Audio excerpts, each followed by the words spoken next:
Punch. I mean, you might as well just wear hot pink. But I think about it with this whole thing that happens towards the end with the wolves and the guy in the red poncho and the I don't know, I won't get into it just yet, but it's kind of like Little Red Riding Hood, Yeah. I wonder if that was a very deliberate thing, but in this scene with Aaron and Daryl, springing this booby trap and then going into the car, Daryl's ready to like give up himself, you know, and it's kind of like a tender moment between him and Aaron, and then people are like, "Oh, finally confirmed, he's gay." It's like, "Oh, stop it! It doesn't matter. That's not what's important for the storytelling here." Yeah, Oh my that's what gosh, everyone takes away. They're like, yeah. oh, there it is. It's like, no, no, that's no. It's just fun. That's the takeaway. But he was ready to sacrifice himself as bait and then give Aaron an opportunity to get away. But instead, Morgan shows up last minute and like goes all freaking ninja with his bow staff. Hmm. Now, just earlier, he had ran into the wolves, right? Yeah, that was like the very opening. Yeah. So, tell us a little bit about this scene. 'Cause I think this is really a really really good scene. Because, mind you, Morgan is a character that we saw that's been around from the very beginning. He went through a moment of like being crazy, and he like booby trapped an entire city, an entire neighborhood, basically, and holed up in a building, and he just lost his mind, and now he's like all zen. But we've only seen him like one or two episodes per season, sprinkled in here and there, and now there's an indication that he might be a permanent fixture in the storytelling. Yeah, yeah, but well, maybe, um, maybe. Yeah, we'll come back to that. But tell us about the opening scene there. But the opening scene was actually pretty cool. They kind of show him just sitting there, and he was having, I don't know, like tea or soup or something in a mug, and a wolf, one of the wolves members, kind of sitting there and walks up and puts a gun on him, and he just doesn't even break calm. Like he plays it smooth. He's just like, okie dokie. How are you? How's it going? What's up? Sounds awesome. And the wolf gets really demanding and stuff, but he starts telling him this really intricate story about how wolves were basically hunted to almost extinction when the pilgrims landed. He's like, well, now we're the wolves and we're taking it back. And he's like, what do you think about it? And he's like, basically in his own way, he looked at him and went, cool story, bro. Like that's the way it came across to me, at least. Yeah, yeah. He was like, okay, cool. He's like, But you have a gun on me, you're telling me this story. That's cool, dude. you know what's weird though? Like I didn't quite get it when they talked about the wolves that the pilgrims felt that the wolves were people coming back from the dead, and now they said, and then he said, now we're the wolves. Did you catch Yeah. that? Yeah. Um, for me, it's that kind of, like the the spirit animals, like Native Americans and whatnot would think that you could become that spirit animal. So like people coming back, the wolves. Mm-hmm. And now in this new world where, the dead are out and walking and the wolves are kind of out on their own, they're kind of like just a nomadic tribe. Maybe they're the people who were exiled. They were left for dead. And they're kind of out on their own now, doing their own thing. Something to that effect, I believe, is kind of where I gathered it to. I got a crazy reach of a theory Ooh, all right. I where love crazy theories. my thing is they brand some of the walkers, right? And I feel like that's to release their spirits so they can come back as something else. So maybe they think that they're gathering souls and like freeing people when they kill them. Hmm. Like they're crazies and they actually think they're doing something noble. That could be. Because think about how the guy tells Morgan, don't drink all that tea. That's ours now, and you're about to die soon anyway.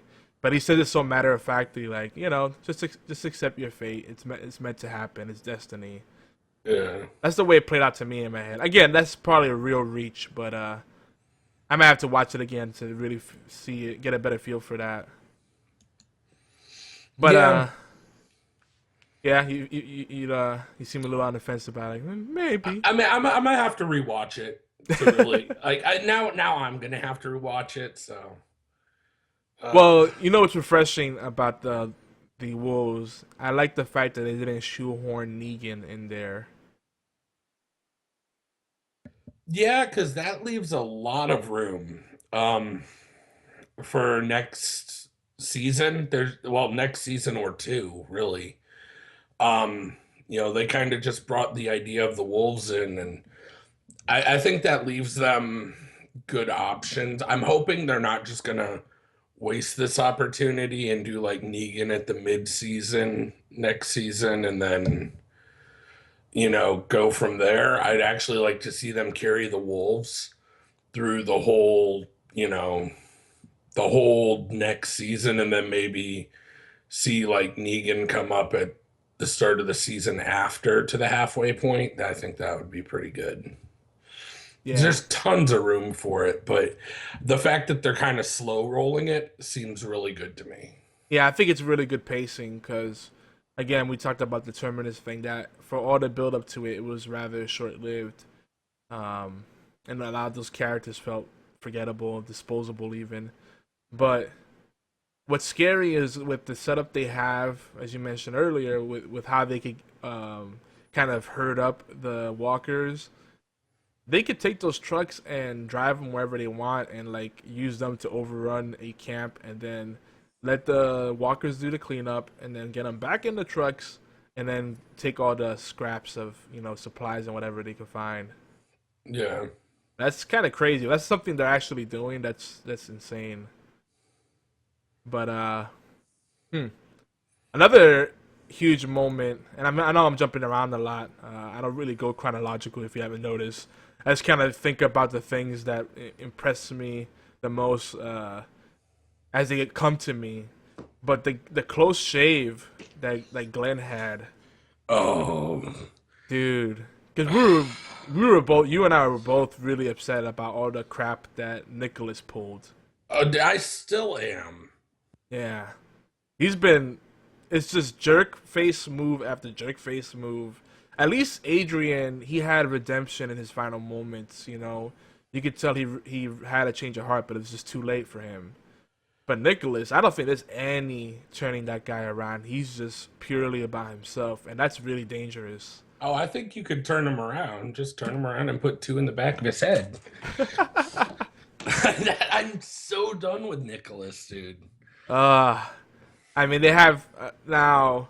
First of all, he sneaks out of Alexandria. This is an ongoing thing, apparently. This is a thing that a lot of people are doing, apparently. He sneaks out. You don't know why he goes out into the woods. It's pure daylight, too. Like I said, Glenn. everybody climbs the wall. Yeah, it's a rite of passage, I guess. But Glenn follows him with no backup, which was kind of a dumb move to begin with. But I guess he didn't want to lose time and have him, let him have a head start. And we don't even get any sense of why Nicholas was out there to begin with, do we? They leave that really open ended, right? They do like they never really cover why he went out, and I actually have something else that I want to ask about it, but I'm gonna let you continue because I don't want to. Just keep going, and I'll let you know when I'm gonna jump in on this. All right.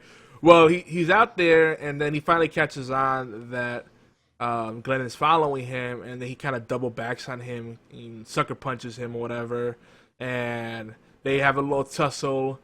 That soon turns into a very hairy situation where suddenly Glenn's on the ground and a bunch of walkers are on him, and he's got no weapon, and we're like, wow, is that really gonna be the end of it? I mean, that walker that was right on top of him was pretty much close enough to like tongue him. Like, it was pretty gross.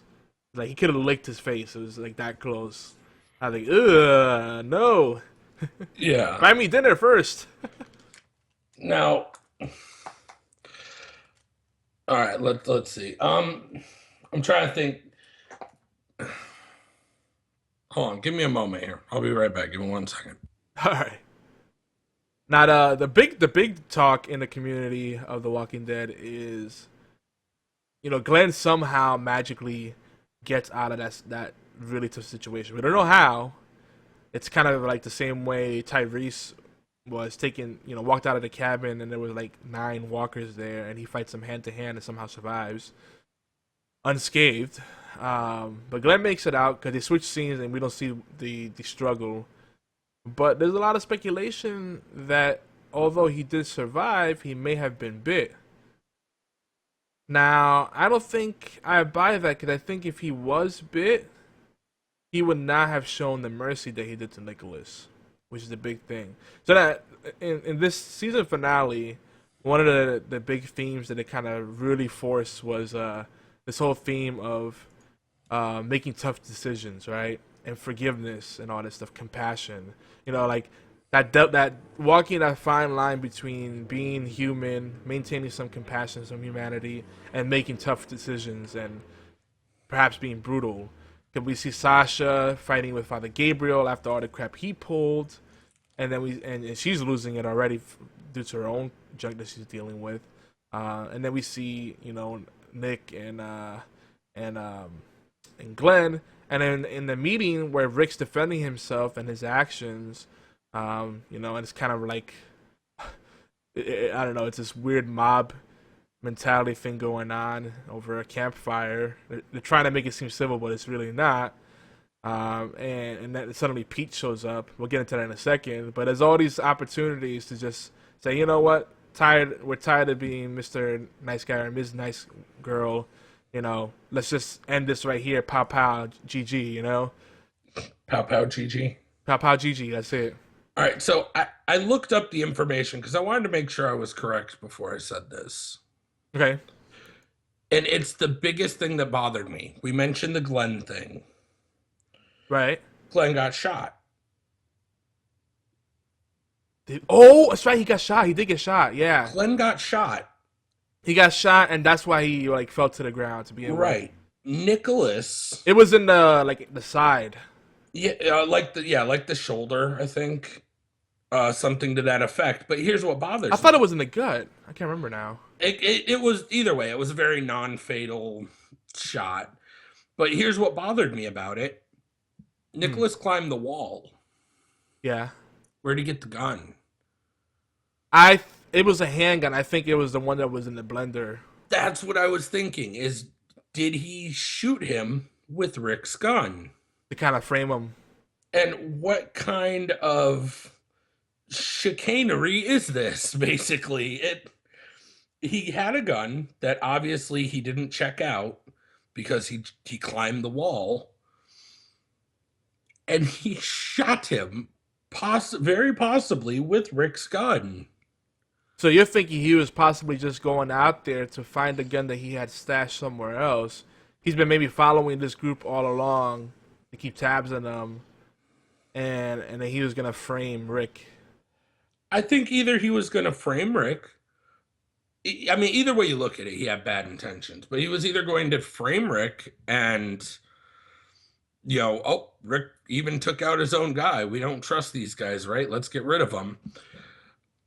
Or it's just showing that he has kind of had it out for our survivors for a while now, Oh, he definitely did. He was kind of like apprehensive from the very beginning, Like that's some shady, shifty stuff right there. It's a superiority complex.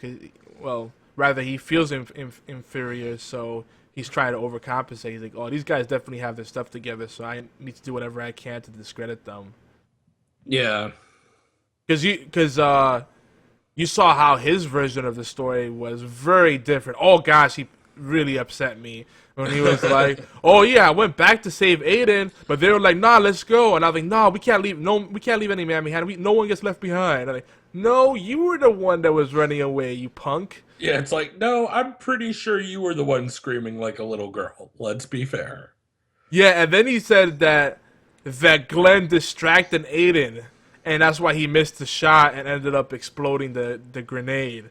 And they're like, Yeah, no, Glenn caught it just in time and warned him, but Aiden ignored him because he knew better, or he thought he did. he thought he did. Oh my god, that guys, it gives me it turns my stomach just thinking about all the crap he tried to feed everybody. And And it then, was a lot.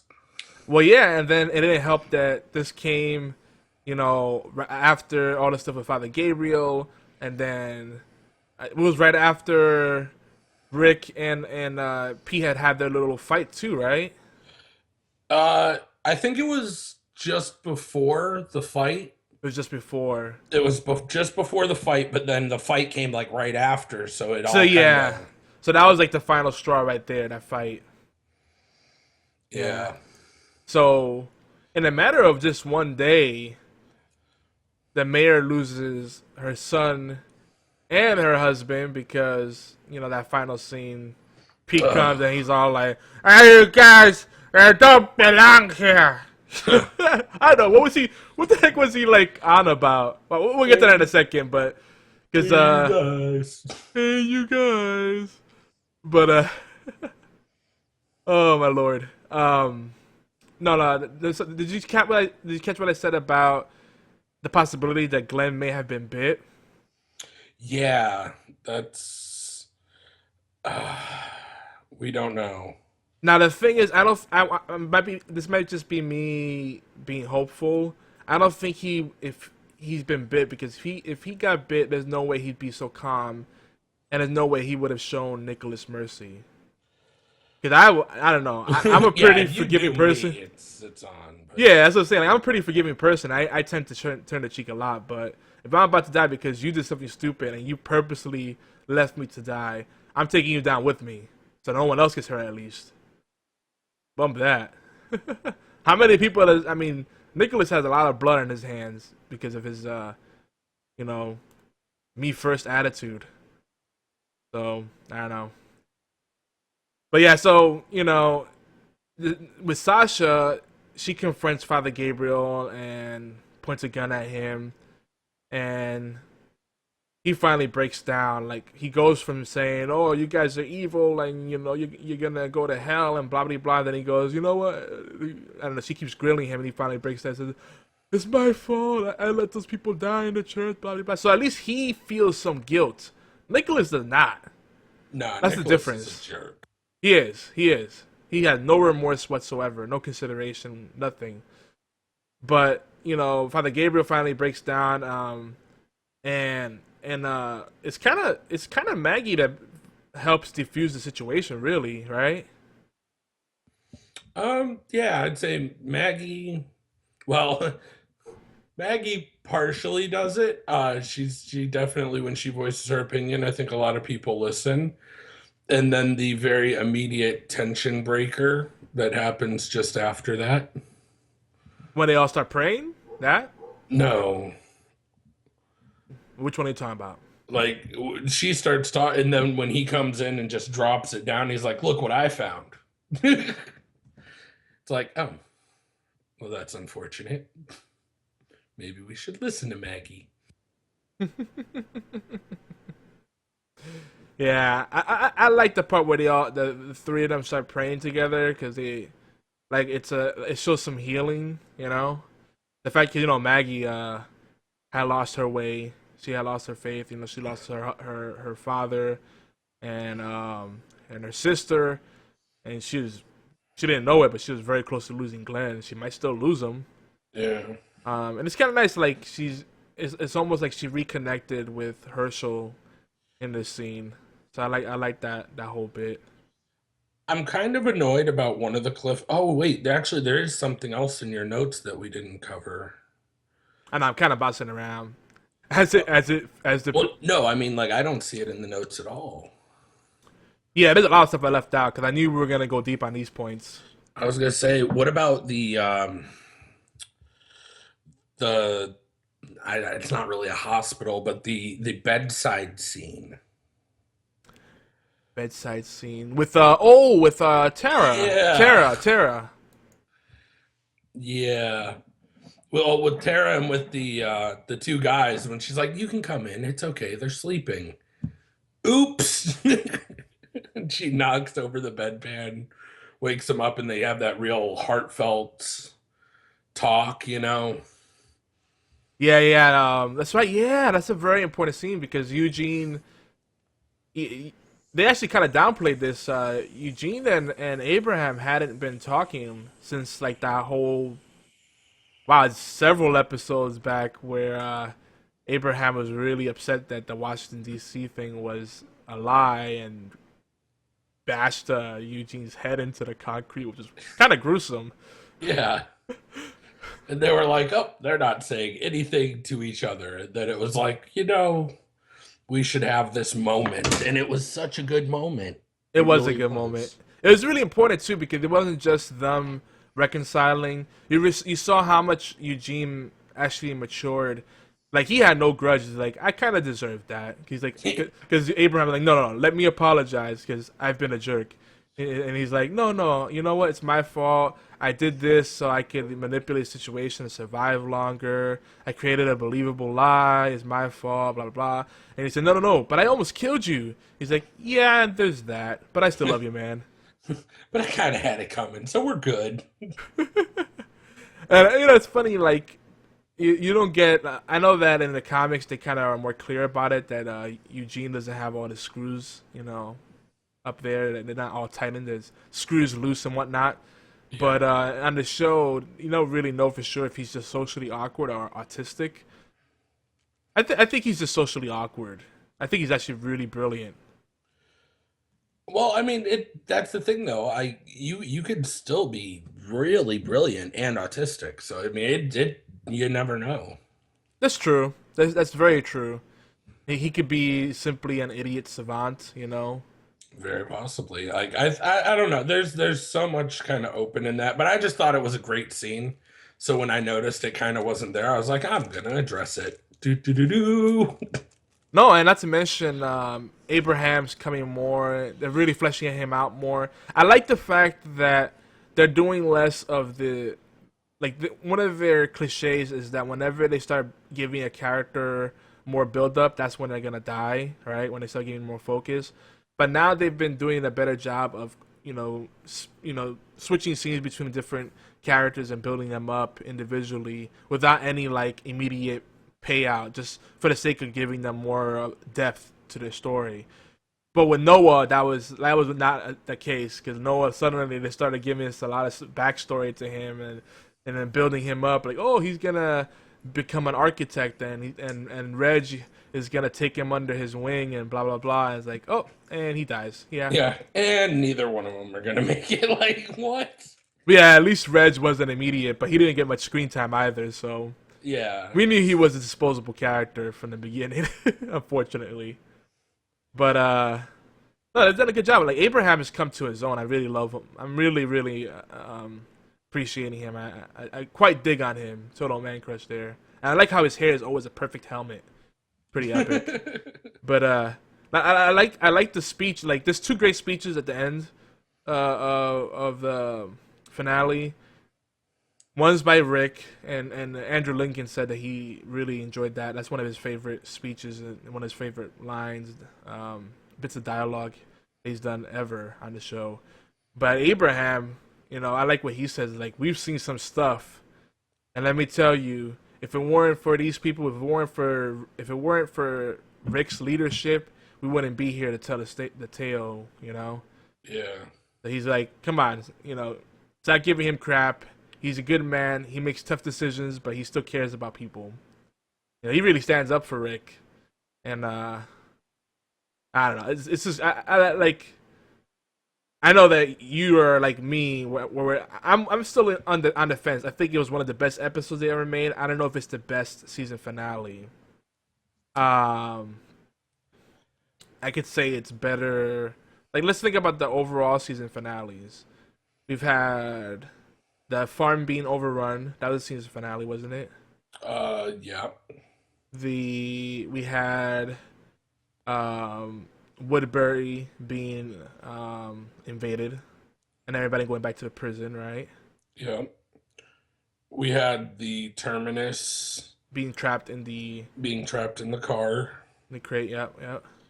And I see, I don't know. For me, that I thought that so far has probably been my favorite season finale out of all the Walking Deads was probably the way they did the Terminus close because it gave us a very definitive direction they were going to head and things like that. Hmm. I don't know. I'm torn between the end of season 3 and this one. Because we're not even gonna talk about season 1, the CDC exploding. That was pretty cool, but Yeah. it's not like super memorable. Because that was a shorter season too, so we didn't have enough time to form an attachment to everyone. Yeah, and it was just kind of a more dystopic future. Yep, yep. So I don't know. I don't. I'm still not 100% like because there were a lot of people tweeting out, putting out this episode ever, best season finale, and I was really excited about it. And don't get me wrong, I really loved it a lot. With these 2 episodes together and individually, I really enjoyed them. I think it was a great season finale, but something about it isn't completely sitting right with me. I don't know. I can't quite put my finger on it.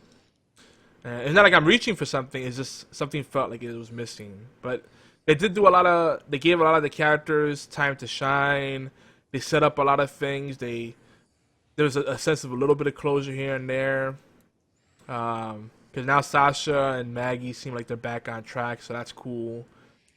I don't know, but did you notice when Aaron and Daryl were scurrying to get away from the walkers? Did Aaron drop his bag? Yeah, I didn't even think about it. I didn't pay much attention to it. And that was kind of the thing, like, because then by the end you go, That I think that's another one of those reasons I kind of want to go back and rewatch it because it's like I want to find out. Well, I didn't notice exactly when that moment was, but if a lot of people missed this after the credits, see, and I know better because I know how to do that in movies a lot, and some shows do it too. But after the credits, they rolled another scene, 2 other scenes. One was with Michonne taking her sword back off the mantle, which the sword Pete had used it to slash Reggie's neck, Mayor Deanna's husband, and it was such an awkward slash too. It was like he stumbled and hit him with the tip of it, and it was enough to have him just gushing out blood. Yeah, like that. It's that. What is it? Murphy's Law. Like, oh, I accidentally did this. Kind of, sort of, maybe. But Yeah, it definitely hit the exact spot I needed to. Not like I could do that with all my medical knowledge. Ta-da! yeah. He was like, "Hey, these guys did that for that." Like, whoosh. What? He's like flailing his arms around. It was weird. Yeah, that's what made me stop and go, wait a minute, this guy's the surgeon? Like, That guy was a mess, or maybe he is a mess because we don't know if he got his. Once the mayor lost her husband and he died in her arms. She told Rick, do it, but they just showed Rick's face and the gun pointing down. It could have been pointing down at Reg. It could have been pointing down at Pete. I don't know. Because it makes sense if if he did a mercy kill, so he wouldn't turn, he wouldn't come back as a walker. And if you look at Rick, he did not think twice. It was like, do it. He's like, pow, right? yeah. But then Morgan finally catches up with the group, and he has this look of horror on his face, like, what did you do? What the hell did I miss? What did I walk into? Yeah, because that's another thing we forgot to mention. He could have easily killed the wolves, but he didn't. He left them behind, diffused the situation, beat them up a little bit, and just carried on, right? After disarming them. And he even went as far as to honk a horn to see if any walkers would come to make sure that he wouldn't leave them to be bait for walkers, and there were no walkers nearby. So he's got this real Zen monk like thing going on where it's like all life is beautiful. He even said that at one point, didn't he? All life Yeah, matters. yeah, pretty much. Like, I believe he said, "Yeah, all life matters," and he's kind of got this just because we're in such a horrible situation doesn't mean we have to be horrible people kind of vibe behind him, you know? Yeah, yeah. But anyway, he bumps into Daryl. Daryl seems to be familiar with him, even though they never met. He shows him a map, which shows where the promised land is, and it says we need Rick Grimes. Like he's almost made Rick into a hero of sorts, put him up on a pedestal. There's a lot of stuff we could talk about, but we do got to move on. But the last thing we see is that so Michonne takes the blade, cleans it off, and she's about to put it back in the mantle where she had it put up. But she takes the sword and puts it back, takes it back and puts it in her back. And she's like, all right, I'm going to be a ninja again, or a samurai, I guess. Morgan's more of a ninja, if anything. But, and then we see the wolves, one of the wolves opening up Aaron's bag and pulling the photos out and seeing all the photos, surveillance photos of Rick and his group.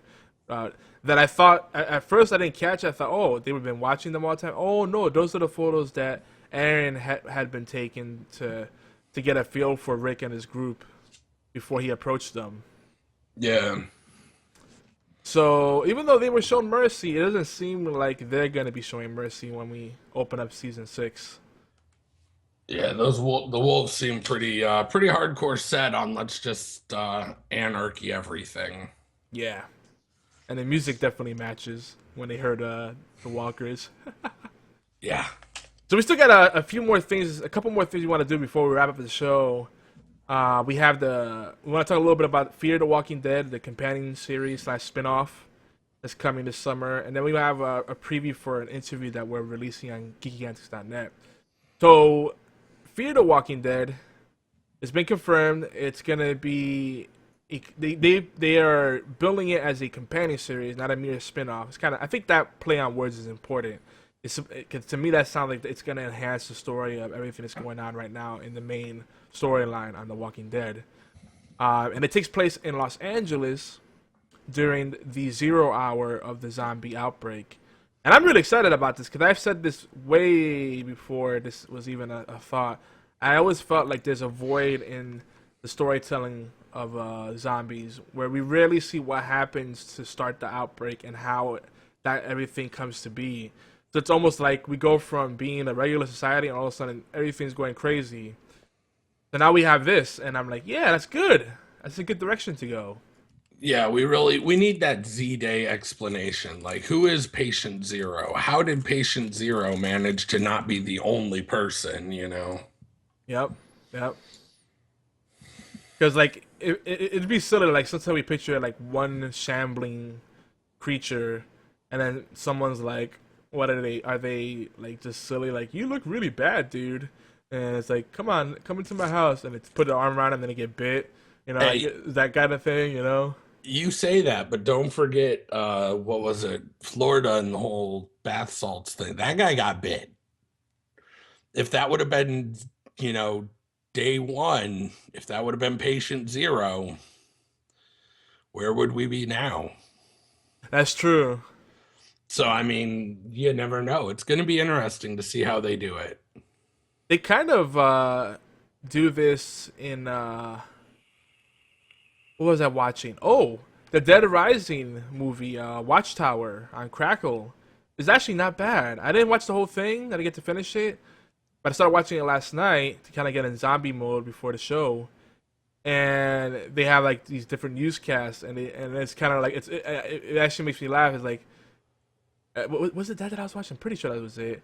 But it's kind of like the media is like, oh, people, it's a rare form of the flu. You know, like all these cover-ups and denial, and then people are idiots and they buy it because they're gullible, and they don't realize how serious it is because they don't want to panic. But maybe the panic is what you need, you know, Yeah. to isolate the situation.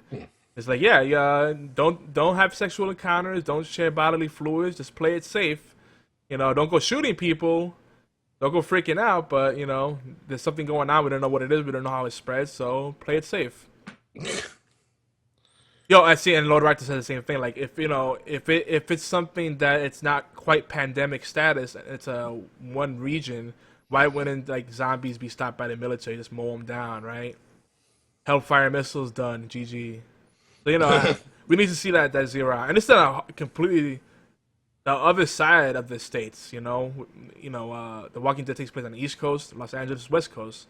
So how do we get there? So I'm really like, is that gonna be the Patient Zero story, or is this something where this is a deliberate thing that happens in multiple places? A planned outbreak. I'm really curious about that. Yeah, it'll be interesting. I kind of want to see what they're gonna do with it. And if you want something to fill that void until you get there, I highly recommend checking out We're Alive, the radio drama that you can listen to on Stitcher and iTunes and or we'realive.com.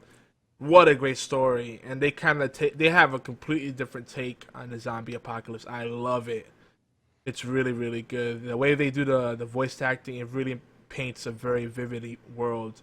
And for the lighter side of zombies, iZombie, I've really been enjoying that. It's like Nancy Drew meets The Walking Dead, kind of, sort of.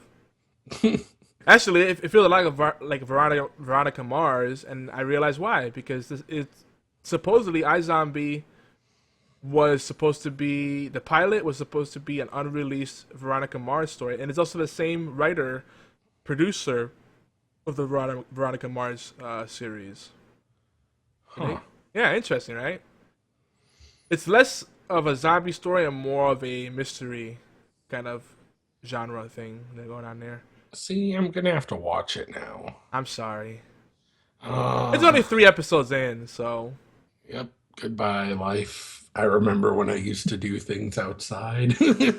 well, and if it helps you, it's more episodic than anything else. So it's not like if you miss an episode, you're gonna miss a lot of backstory. I mean, they have some underlying story arcs, but it's more episodic than anything else.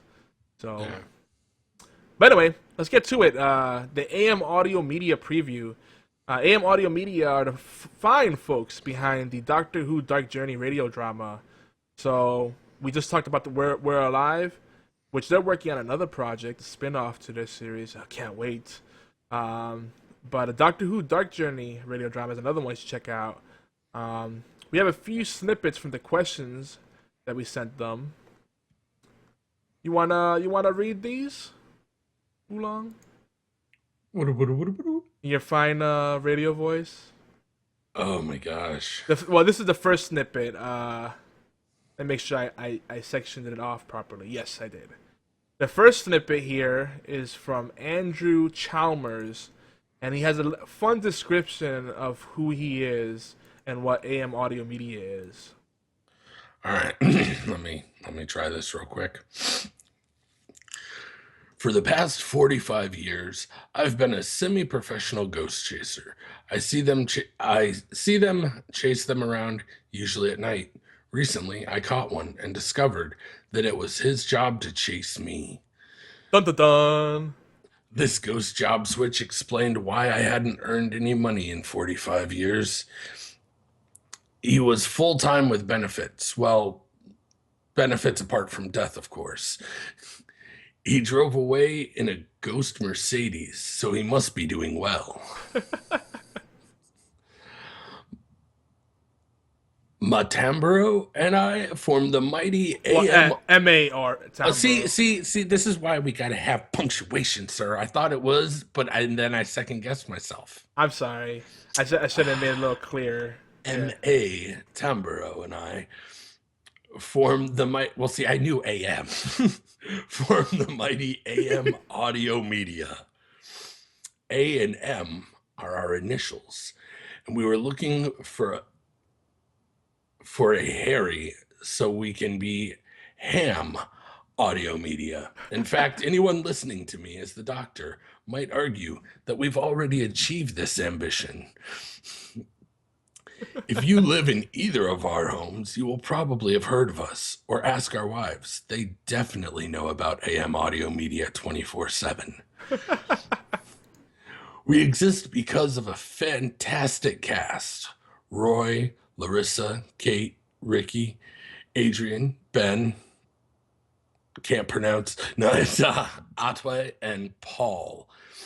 And this has grown to include artists who have contributed spellbinding artwork for Dark Journey. It has been a real joy to receive such fantastic works of art from our wonderfully talented individuals. On many occasions, it has been a real boost when the going gets tough. We also have a great group of web and fan sites who have taken a real interest in what we do. Once again, incredibly motivating. We've also been incredibly lucky to have great sound dudes such as Clayton, Josh, and Kevin. Without their vision, soundscapes, and brilliance, we ain't got diddly. I love the humor, and you can see his creative flair here. It's great. It is. It bothered. I wish I had the voice because like that voice is so good when you hear. Yeah, so Andrew Chalmers is, one half of the AM, as he said, as he mentioned, and he's also the voice of the Doctor on the radio drama. Now, the next snippet is two of the questions that we sent Mike. Actually, everybody on the team got the same questions, but these are the two that I shared from Mike, the other half of AM Audio Media, and the person known as MA Tomborough. First question that we asked was, do you and your team keep up with The Walking Dead? What do you think of Season 5, and who is going to die before the season is over? So he answered to that, we are slow, but we're fans. We haven't seen Season 5 yet, but I'm hoping it's a bit more consistent. As for who is going to die before the season is over, in real life, I'm not sure. I could check the obits, but I'm afraid that my name will be in there as the ultimate act of irony. Does Doctor Who need zombies? It seems to be the hip thing to do now. No, after all, we've had vampires already in the Doctor Who universe. This is the question we asked them, of course. Mike goes, it's getting a bit played out now, so zombies is in the typical fashion on Who, no. But if we encounter a group of people who are being zombified to become Daleks, then sure. Or in an alternate reality, a race of zombie-type people who encounter a human outbreak. Make them the good guys? Ooh. Plot twist! Yeah. Or here's a better a belter of an idea. The Doctor perhaps dooms his race and unwittingly creates zombified Gallifreyans after an experiment to introduce regeneration that goes terribly wrong. You know what? That's a great idea. You know what? It's in Season 2, The Age of Banishment. Oh, this is great. I also want to add that I put some of like the basic questions there because you gotta have the basic, like, who's your favorite Doctor? I know it's such a cliche thing to do, and we sent them a lot of questions. I was gonna be like more specific, like, who's your favorite? Which Doctor do you think has the best fashion sense? Those are more fun questions. But we did ask that basic question, and they gave us a hard time. We should be asking, like, who's the Doctor we want to, sit down and have a beer with the most? Like, who's the Doctor we'd like to have cook for us for a potluck? It's gonna be a really fun interview. So hopefully we'll get this out before the next episode of TWTT. I got a lot of stuff to do before then. But there you have it, folks. And we're still making pretty good time. Right? Yeah. So let's talk. You want to talk a little bit about video games we've been playing lately? Oh, yeah. I think we kind of covered that with Heroes of the Storm. Oh, yeah. That's been a lot of my gaming. Actually, I just recently went back and I had my own kind of just personal Retro Friday. I was like, I'm going to play a game in honor of it that I haven't played in a while, and started BioShock. Ooh. Again. Yeah, I went back and played some BioShock. Actually, the trilogy. I've got the access to the trilogy now, so I started on 1, and I'm thinking about playing through 1, 2, and Infinite. I always say this. People don't give BioShock 2 enough credit. You can't compare 1 and 2 together because 2 is a lot more action oriented, but it did do a lot of good, cool stuff there. Oh yeah, like, dude, I think, okay, everyone got really into Five Nights at Freddy's, and they were like, "It's such a scary game," and I was like, "It's a bunch of jump scares." Now, BioShock, dude, I forgot just how creepy that game is until I Yeah. started replaying it again, and I was like, "Okay, I'm gonna wait till the morning to play any more of this. Just hold off." The that the original BioShock, if you look at it, the original BioShock plays more like the original Resident Evil, much like BioShock 2 plays more like a BioShock, a Resident Evil 2 or a Resident Evil 5, perhaps more action oriented. You know, Yeah. because yeah, the original BioShock like has a lot of like tense moments, and the way they set the ambiance up is great, and like little things, little touches like the lighting effects. You see a shadow cast upon a baby carriage, and you hear a baby crying, and then you look in there, and it's like some sort of trap, and an angry mother comes after you. Like, what the heck is going on? That was in the very early on. Like she's sitting there, and you see her talking to you know, to what would you would assume is a baby in a baby carriage, and you see the shadow, and then if you get close to her, you find out that what she's talking to is a revolver Yep. inside of the carriage, and you're like, what is going on? And she'll just attack you. Like it's crazy. And like that very first scene where you kind of enter Rapture in the bathysphere, and it's the first time you see any of the kind of enemies, and Yeah. he's shredding it, trying to get it. It's just terrifying. See, this is a great example of a game that's cinematic, that's got a very strong story to tell, but then it's still immersive and it has really fun gameplay mechanics. Yeah. Because that's my problem with games that are story driven. Most of them have unremarkable gameplay. This is not the case here.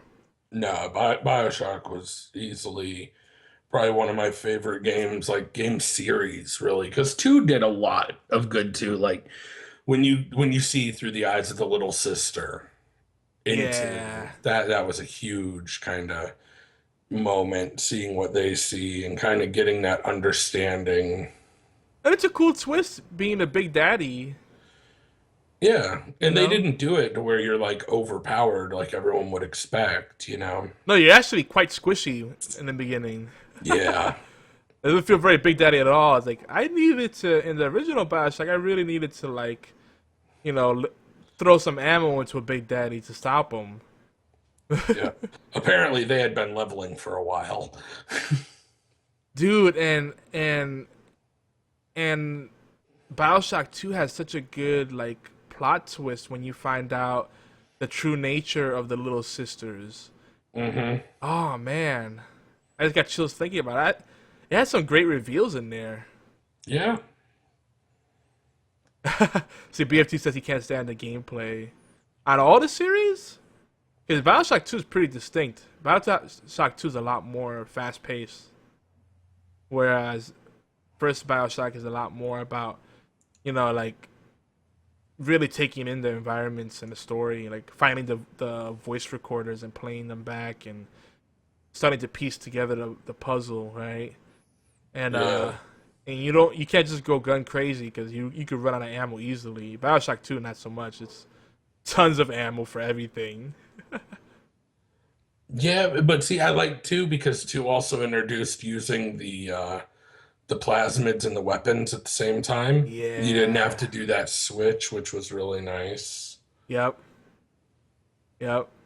And if you played the online, which I actually was a fan of, you could dual wield the plasmids and do all kinds of weird combinations, like Oh yeah. throw down a water trap, and then electrify it.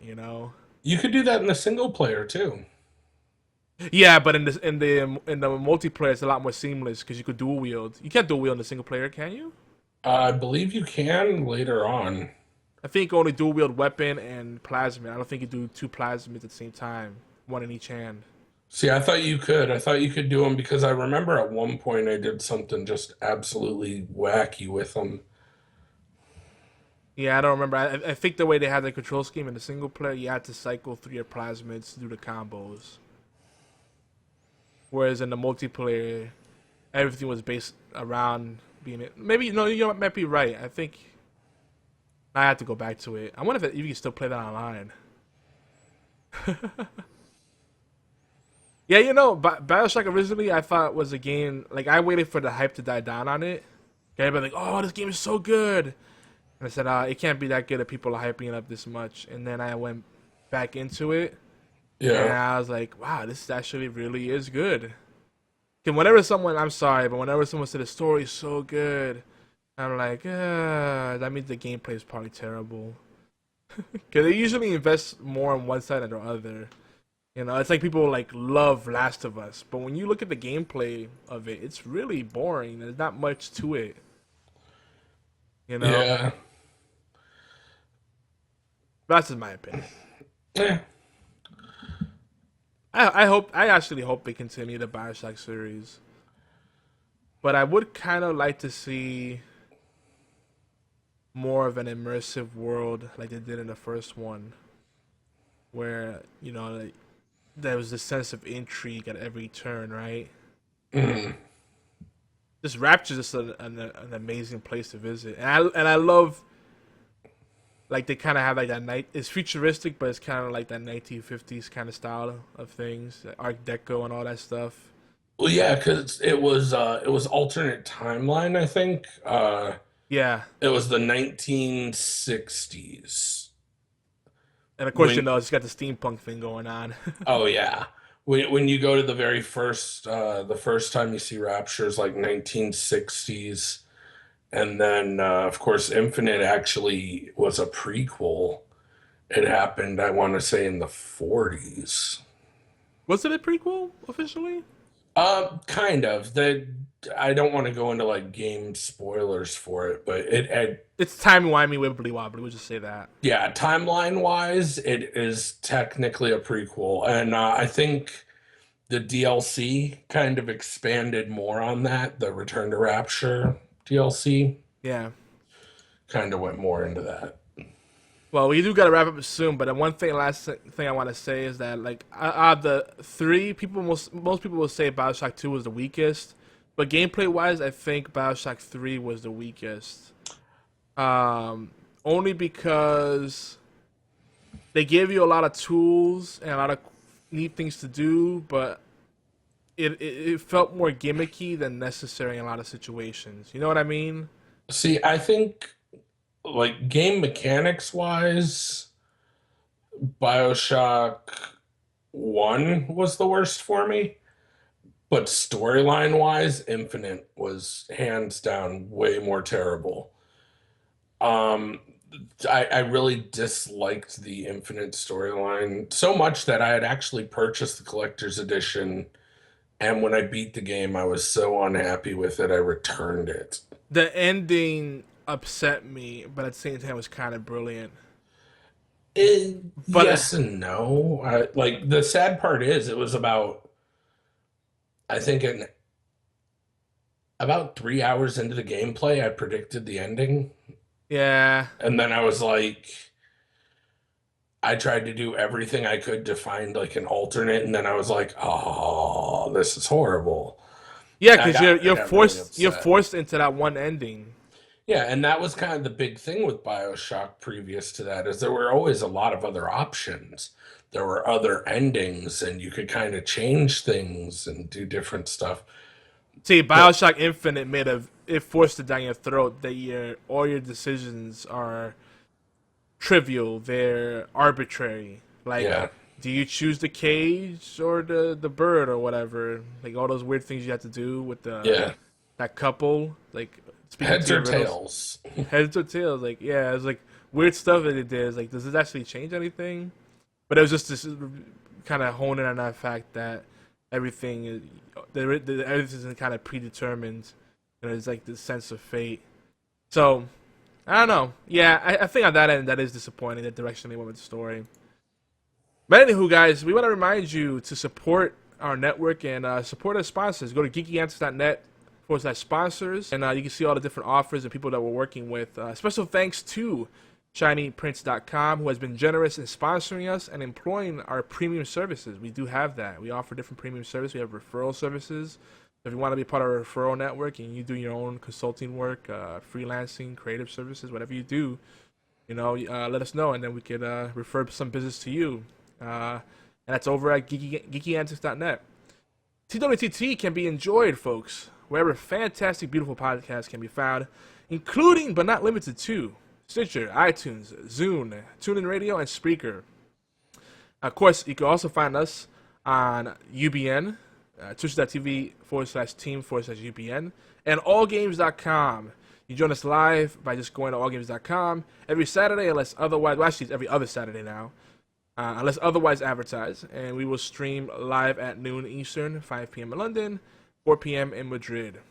And we love for you to hang out with us, on channel Geeky Antics on twitch.tv. That's twitch.tv/Geeky Antics. We do other things outside of podcasts and live talk shows. We do gameplays, and we do community game nights. So we love for you to be a part of that. Ulan, where can people find you? Well, you can find me, of course, Twitch TV or twitch.tv/F8TL_Blades, on Twitter at F8TL Blades. Kind of all around, always hanging around Geeky Antics, doing stuff there, forums, video gaming, in your dreams. That was a little creepy. I think that pretty much covers it. And heaven knows, if I can find a TARDIS, you will find me everywhere. Everywhere. And then BFT just made a point about Bioshock Infinite. So the whole thing with the different choices in Infinite was because of the whole multiverse. Well, spoilers. Whole multiverse thing going on. Well, this is a spoiler cast, so you kind of have to come to expect it. And every death leads you to controlling a different Booker. Just a little game for the twins to see what each Booker chooses. And that kind of takes you out of it, right? If your choices don't matter, what's the point?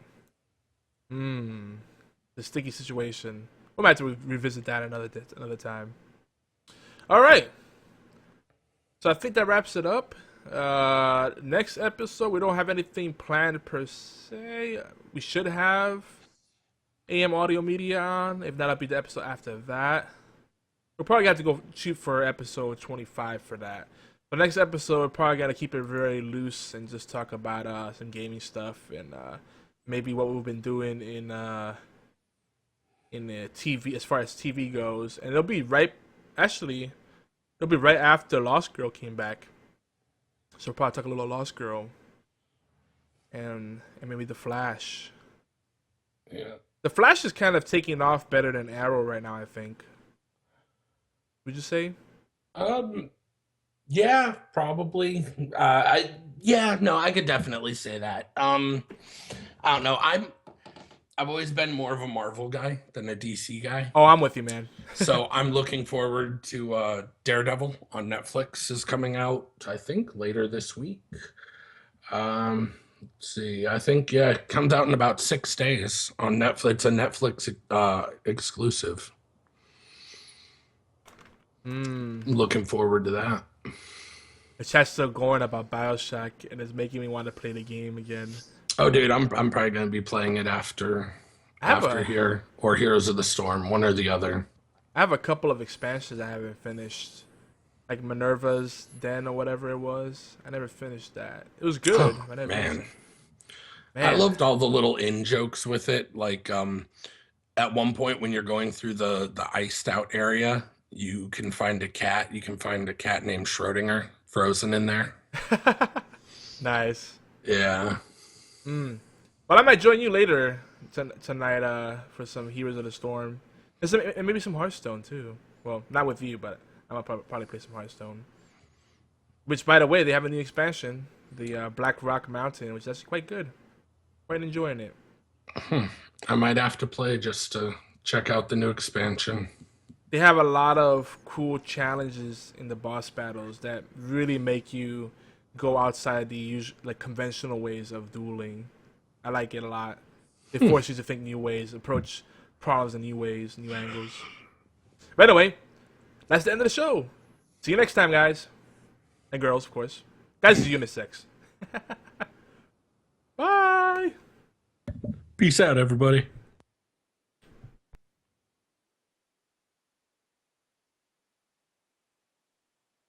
We thank you. We thank you for every crumb, biscuit and cake you bring to the table.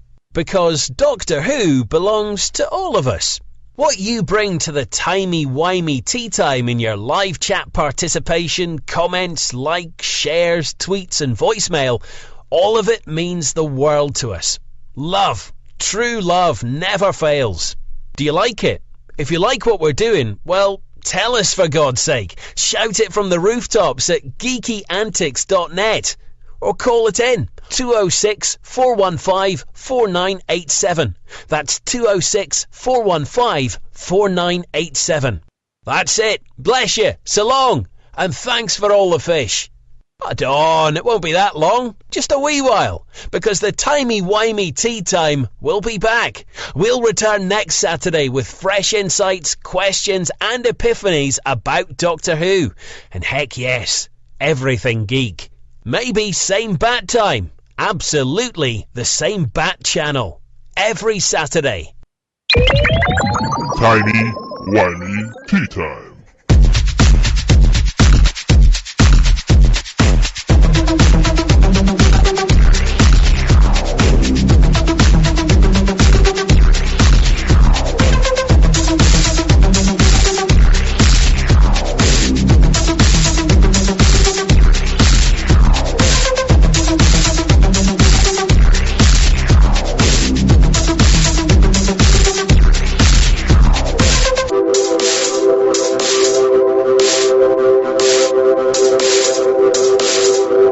Me gusta.